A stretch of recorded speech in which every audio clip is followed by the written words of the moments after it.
এখানে মানুষ মানুষকে ছিঁড়ে খায়।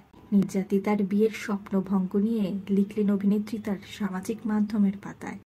আপনাদের সবাইকে স্বাগত সিনে গসিপে।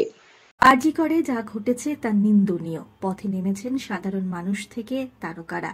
সকলের মুখে একটাই বাণী, জাস্টিস ফর আরজি কর। আরজি করে যে চিকিৎসকের মৃত্যু হয়েছে তা একেবারে কল্পনার বাইরে। এত অত্যাচার সহ্য করে একটা মেয়েকে মৃত্যুর মুখে ঢলে পড়তে হয়েছে। প্রথম দিন থেকেই নানাভাবে প্রতিবাদে সোচ্চার হয়েছেন টেলিভিশনের অত্যন্ত প্রিয় অভিনেত্রী শ্রুতি দাস। এই ঘটনা যেন তাকে ভীষণভাবে কুড়ে খাচ্ছে। সামাজিক মাধ্যমে একের পর এক লেখা লিখে যাচ্ছেন অভিনেত্রী।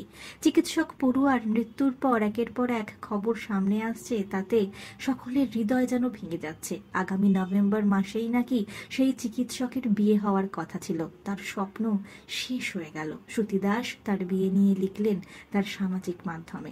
অভিনেত্রী লিখলেন, যে মেয়েটার নভেম্বরে বিয়ে তার কিন্তু মেকআপ আর্টিস্ট, মেহেন্দি আর্টিস্ট ঠিক করা হয়ে গেছিল, তত্ত্বের জিনিস কেনাও হয়ে গেছিল, ফটোগ্রাফার ঠিক করা হয়ে গেছিল, ব্যাংকুয়েট বুক করাও হয়ে গেছিল।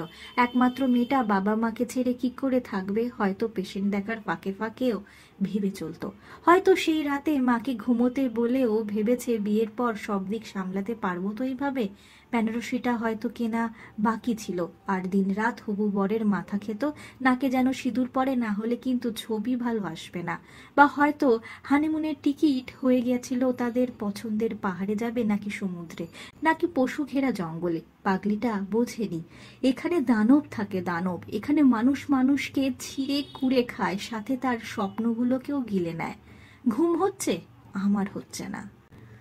আরজি করে যা ঘটেছে তা সত্যি নিন্দনীয়।